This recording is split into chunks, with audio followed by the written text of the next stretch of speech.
अस्सलाम वालेकुम। आप देख रहे हैं केमिस्ट्री विद अवैस हाकिम और मैं हूं Awais.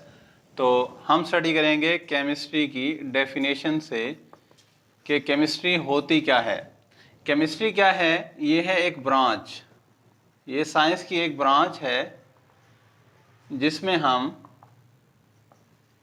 Branch of science that deals with the study of, ये साइंस की एक ब्रांच है जिसमें हम स्टडी करते हैं किसी चीज़ की स्ट्रक्चर की। सिर्फ स्ट्रक्चर की नहीं, कंपोजिशन की भी स्टडी करेंगे, स्ट्रक्चर भी स्टडी करेंगे, कंपोजिशन भी स्टडी करेंगे और केमिकल रिएक्शन भी स्टडी करेंगे। तो किस चीज़ के हम केमिकल रिएक्शन या स्ट्रक्चर और कंपोजिशन स्टडी कर रहे हैं? मैटर के। किस चीज़ के हम इसमें स्टडी करेंगे? मैटर के स्ट्रक्चर, मैटर के कंपोजिशन और मैटर के केमिकल रिएक्शन। मैटर का स्ट्रक्चर कैसा होता है, मैटर की कंपोजिशन यानी मैटर की बनावट कैसी होती है, मैटर कैसे बना होता है, उसकी साख्त कैसी होती है, नज़र कैसे आता है। ये देखिए यहाँ से बारीक है, यहाँ से मोटा है, ये इसकी बनावट है, इसकी साख्त है ये। और केमिकल रिएक्शन उसके कैसे होते हैं मैटर के, ये हम स्टडी करेंगे केमिस्ट्री के अंदर। मैं ये स्टडी कर रहा हूँ कि ये कैसे बना हुआ है, ये किस चीज़ का बना हुआ है, ये प्लास्टिक का बना हुआ है, ये स्टडी मैं कर रहा हूँ, मैं केमिस्ट्री पढ़ रहा हूँ। ठीक है, मैं स्टडी कर रहा हूँ कि यहाँ हवा गर्म है, वहाँ हवा सर्द है, मैं केमिस्ट्री स्टडी कर रहा हूँ। मैंने हवा की बात की, मैटर की बात कर लेते हैं। मैटर क्या होता है, स्टडी क्योंकि मैटर की है तो पता होना चाहिए कि मैटर क्या होता है। तो बात करते हैं कि मैटर क्या होता है। मैटर क्या है? एनीथिंग, कोई भी चीज़ दैट हैव मैस, जिसका मैस होता है, एंड ऑक्यूपाई स्पेस, और ऑक्यूपाई करता है, घेरता है, स्पेस जगह। कोई भी चीज़ जिसका मैस होता है और ऑक्यूपाई करता है स्पेस, उसे क्या लिखते हैं? मैटर। तो मैं एग्जांपल लिख लेता हूँ। क्या ये बोर्ड मार्कर मैटर है? बिल्कुल जी, ये बोर्ड मार्कर मैटर है। कैसे मैटर है बताएं ज़रा। इसका मैस है? बिल्कुल है। ये जगह घेरता है? बिल्कुल जगह घेरता है। तो ये क्या है? मैटर है। क्या हवा मैटर है? हवा का मैस होता है? जी बिल्कुल होता है। और हवा जगह घेरती है? बिल्कुल घेरती है। कैसे? हम कहते हैं यहाँ पर हवा कम है, वहाँ हवा ज़्यादा है, मतलब इस जगह को हवा ने कम घेरा हुआ है, उस जगह को ज़्यादा घेरा हुआ है, तो इसका मतलब है हवा भी क्या है? मैटर है। तो मैटर की बेटा फिजिकल स्टेट्स की अगर हम बात करें तो तीन फिजिकल स्टेट होती हैं, चौथी केमिकल स्टेट होती है। तीन फिजिकल स्टेट की हम यहाँ बात करेंगे। पहली हमारे पास गैस, दूसरी फिजिकल स्टेट हमारे पास लिक्विड, और तीसरी फिजिकल स्टेट है हमारे पास सॉलिड। तो मैं किसी लिक्विड चीज़ की स्टडी कर रहा हूँ, किसी लिक्विड चीज़ की कंपोजिशन को, स्ट्रक्चर को, कंपोजिशन को या केमिकल रिएक्शन को स्टडी कर रहा हूँ, किसी गैस के कंपोजिशन, स्ट्रक्चर या केमिकल रिएक्शन स्टडी कर रहा हूँ, या किसी सॉलिड के स्ट्रक्चर, कंपोजिशन या केमिकल रिएक्शन को स्टडी कर रहा हूँ, तो मैं केमिस्ट्री स्टडी कर रहा हूँ। ये वही ब्रांच है केमिस्ट्री। अच्छा चलें जी, बात कर ली हमने गैस की, हमने बात कर ली सॉलिड की, हमने बात कर ली लिक्विड की कि ये मैटर हैं। तो अगर हम बात करें, मिसाल सॉलिड की बात करते हैं, सॉलिड की अगर हम कंपोजिशन की बात करें, ये सॉलिड है, हम कहते हैं ये किस चीज़ से बना हुआ है। तो आप कहेंगे प्लास्टिक से बना हुआ है। प्लास्टिक किस चीज़ से बना होता है? प्लास्टिक मॉलिक्यूल से बना होता है। मॉलिक्यूल किस चीज़ से बने होते हैं? मॉलिक्यूल्स एटम से बने होते हैं। तो एटम क्या है? यहाँ पर यह सवाल नया पैदा हो जाता है, व्हाट इज एटम। तो एटम, ये एटम से बने हुए हैं, मतलब एटम वो चीज़ है जो मैटर को बनाता है। एटम क्या चीज़ है? जो मैटर को बनाता है। या दूसरे लफ्जों में, मैटर को अगर हम तोड़ेंगे तो हमें क्या मिलेगा? एटम। कितना तोड़ें? ये सॉलिड है, इसको मैंने तोड़ दिया दो हिस्सों में, इस छोटे हिस्से को मैं मजीद तोड़ देता हूँ दो हिस्सों में, उस हिस्से को फिर मैं मजीद तोड़ देता हूँ। इनफैक्ट मैं इस हिस्सों को तोड़ता जाता हूँ और छोटा सा हिस्सा आ जाता है जो मुझे नजर भी नहीं आता। माइक्रोस्कोप उठाओ, देखो ये छोटा हिस्सा पड़ा है, इसको उठाओ तोड़ दो। इनफैक्ट इस छोटे हिस्से को भी इतना तोड़ा जाए कि वो मजीद डिवाइड ना हो सके, मजीद डिवाइड ना हो सके, वो हमारे पास कहलाता है एटम। एटम क्या है? स्मॉलेस्ट पार्ट, स्मॉलेस्ट पार्ट या स्मॉलेस्ट पार्ट हम कह देते हैं ऑफ मैटर। ये मैटर का सबसे छोटा हिस्सा है। That can not be divided further, जिसे हम मजीद डिवाइड नहीं कर सकते। ये है एटम की डेफिनेशन। ये होता है एटम। ये स्मॉलेस्ट पार्टिकल या स्मॉलेस्ट पार्ट होता है मैटर का, जिसे हम मजीद डिवाइड नहीं कर सकते, क्योंकि ये लफ्ज ही कहाँ से निकला है? एटोमॉस से, जिसका मतलब होता है अनडिविजिबल, जिसे डिवाइड ना किया जा सके। लेकिन अब हम जानते हैं कि एटम डिवाइड हो सकता है। डिवाइड का मतलब है कि इसके भी छोटे, इससे छोटे पार्टिकल्स भी होते हैं। पहले ये कंसेप्ट था कि इससे छोटा पार्टिकल कोई नहीं है, एटम सबसे छोटा पार्टिकल है। एक डेफिनेशन ये है। दूसरी डेफिनेशन ये है कि एटम जो है एग्जिस्ट कर सकता है इंडिपेंडेंटली। कुछ केसेस में ये इंडिपेंडेंटली एग्जिस्ट कर सकता है और कुछ केसेस में इंडिपेंडेंटली एग्जिस्ट नहीं करता, यानी डू नॉट एग्जिस्ट इंडिपेंडेंटली। और मैक्सिमम केसेस के अंदर एटम जो है एग्जिस्ट नहीं करता, इंडिपेंडेंटली एग्जिस्ट नहीं करता। कुछ केसेस में इंडिपेंडेंटली एग्जिस्ट करेगा, मॉलिक्यूल इंडिपेंडेंटली एग्जिस्ट करता है, लेकिन एटम इंडिपेंडेंटली एग्जिस्ट नहीं करता मैक्सिमम केसेस में।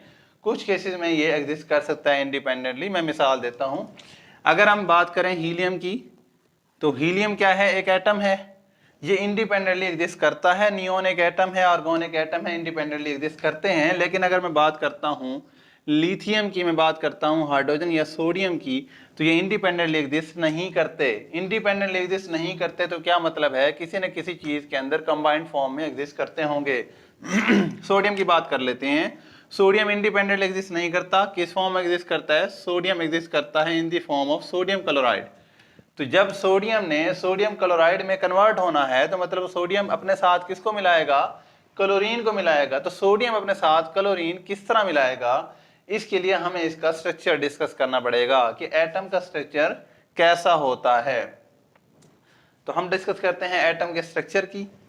तो एटम के अगर हम स्ट्रक्चर की बात करें तो एटम के स्ट्रक्चर में दो चीजें होती हैं। एक एटम का न्यूक्लियस और दूसरा इसके शेल्स। दो चीजें हैं एटम के स्ट्रक्चर में, न्यूक्लियस है और शेल्स हैं। अगर मैं इसको एक रफ डायग्राम यहां बना के शो करना चाहूं, यहां शो कर देता हूं।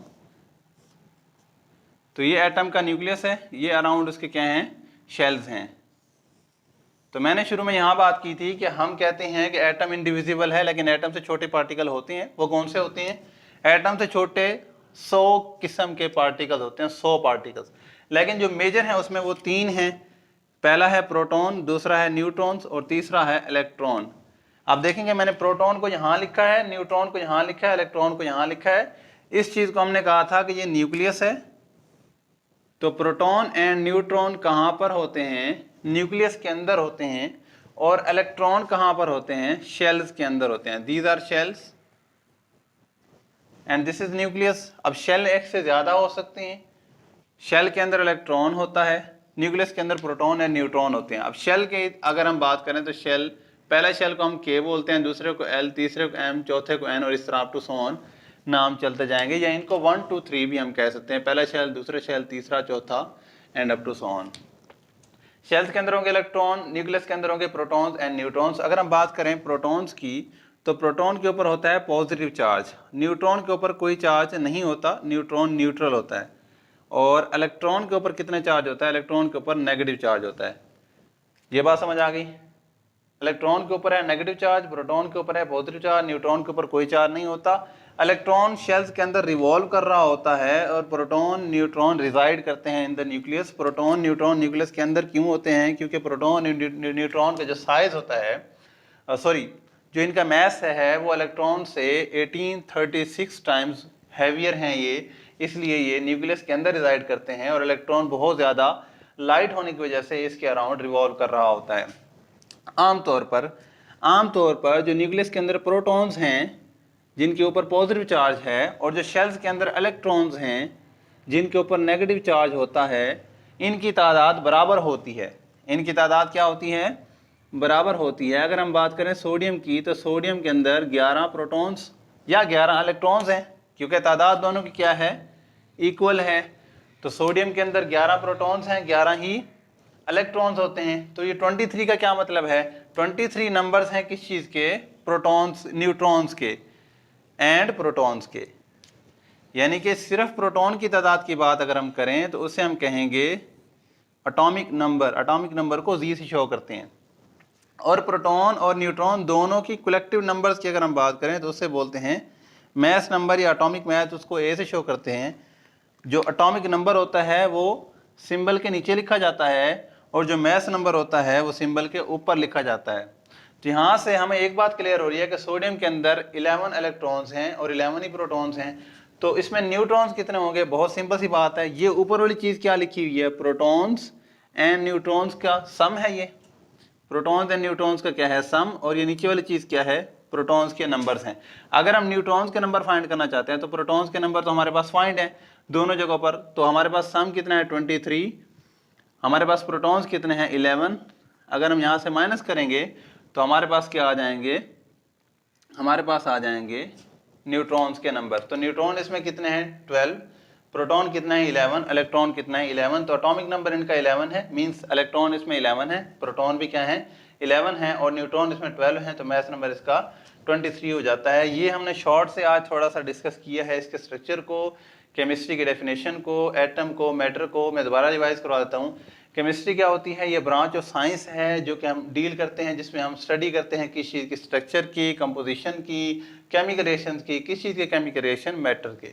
मैटर क्या होता है? कोई भी ऐसी चीज़ जिसका मैस हो और जो जगह घेरे वो क्या कहलाता है? मैटर। जैसे ये मैटर है, जैसे एयर मैटर है, जैसे पानी मैटर है, ऑक्यूपाई करते हैं स्पेस और मैस भी उनका होता है। तो उसके बाद हमने बात की थी कि इसकी फिजिकल स्टेट्स कितनी होती है। तो मैंने कहा था मैटर की 3 फिजिकल स्टेट होती हैं, gas, liquid, solid. Chemical state 4 थी जिसका नाम प्लाज्मा है। तो गैस भी मैटर है, लिक्विड भी मैटर है, सॉलिड भी मैटर है। तो इसके बाद हम बात कर रहे थे सॉलिड के स्ट्रक्चर की या कंपोजिशन की। सॉलिड बना हुआ किस चीज़ से है? मैंने इसकी एग्जाम्पल ली थी कि ये बना हुआ है किस चीज़ से? प्लास्टिक से। प्लास्टिक मॉलिक्यूल, मॉलिक्यूल एटम से बने होते हैं। एटम क्या चीज़ होती है? एटम एक ऐसा चीज़ होती है, स्मॉलेस्ट पार्ट होता है किस चीज़ का? मैटर का, जिसे हम मजीद डिवाइड नहीं कर सकते, which can not be divided further. ये हो सकता है कि अकेला रह जाए, हो सकता है अकेला ना रहे, कंबाइंड फॉर्म में रहे। मैंने कहा हीलियम अकेला रह सकता है, लिथियम, हाइड्रोजन और सोडियम अकेले नहीं रह सकते। सोडियम की मैंने बात की तो सोडियम किस तरह रहता है? सोडियम सोडियम क्लोराइड की फॉर्म में रहता है। सोडियम क्लोराइड क्या है? ये आम घरों में इस्तेमाल होने वाला नमक है। तो आम नमक में सिर्फ सोडियम नहीं होता, साथ क्लोराइड भी होता है। तो मैंने कहा सोडियम क्लोरीन से मिला किस तरह? इसको स्टडी करने से पहले हमें सोडियम के स्ट्रक्चर को स्टडी करना पड़ेगा, यानी एटम कैसे मिलते हैं इसको स्टडी करने से पहले हमें एटम्स के स्ट्रक्चर को स्टडी करना पड़ेगा। तो एटम के स्ट्रक्चर की अगर हम बात करें तो एटम के स्ट्रक्चर में 2 चीज़ें हैं, न्यूक्लियस हैं और शेल्स हैं। न्यूक्लियस सेंटर के अंदर होता है, शेल्स अराउंड द न्यूक्लियस होते हैं। न्यूक्लियस के अंदर 2 पार्टिकल्स मेजर हैं, और भी कई पार्टिकल होते हैं। 2 पार्टिकल जो मेजर हैं उनमें प्रोटॉन और न्यूट्रॉन है, और वैलेंस ये शेल्स के अंदर क्या होते हैं? इलेक्ट्रॉन्स होते हैं। प्रोटॉन के ऊपर हमने कहा पॉजिटिव चार्ज होता है और इलेक्ट्रॉन के ऊपर नेगेटिव चार्ज होता है। जितने प्रोटॉन्स होंगे उतने ही इलेक्ट्रॉन होंगे। नंबर ऑफ प्रोटॉन और नंबर ऑफ इलेक्ट्रॉन सेम होता है, और नंबर ऑफ प्रोटॉन या नंबर ऑफ इलेक्ट्रॉन को हम बोलते हैं एटॉमिक नंबर। तो एटॉमिक नंबर को सिंबल के नीचे लिखा जाता है, और number of protons and number of neutrons को बोला जाता है मैस नंबर, और मैस नंबर को हम लिखते हैं सिंबल के ऊपर। तो यहाँ 23 क्या है? सोडियम का मैस नंबर, और 11 क्या है? सोडियम का एटॉमिक नंबर। मैस नंबर क्या है? प्रोटॉन्स की तादाद एंड न्यूट्रॉन्स की तादाद, कलेक्टिवली इसे हम मैस नंबर बोलते हैं। और हमारे पास एटॉमिक नंबर क्या है? Number of proton. तो इससे हम नंबर ऑफ न्यूट्रॉन्स भी फाइंड कर सकते हैं। लास्ट बात हमने ये की थी कि प्रोटॉन्स एंड न्यूट्रॉन न्यूक्लियस के अंदर रहते हैं और इलेक्ट्रॉन रिवॉल्व करते हैं। प्रोटॉन न्यूट्रॉन न्यूक्लियस के अंदर इसलिए रहते हैं क्योंकि ये 1836 टाइम जो हैं ये हैवियर हैं as compare to neutrons, electrons. Electron light होने की वजह से न्यूक्लियस के अराउंड क्या करते हैं? रिवॉल्व करते हैं। तो आज के लिए बस इतना ही। अगर आपको वीडियो पसंद आई है तो इस वीडियो को लाइक करें और फ्रेंड के साथ शेयर करें। मिलते हैं अगली वीडियो में, तब तक के लिए अल्लाह हाफिज़।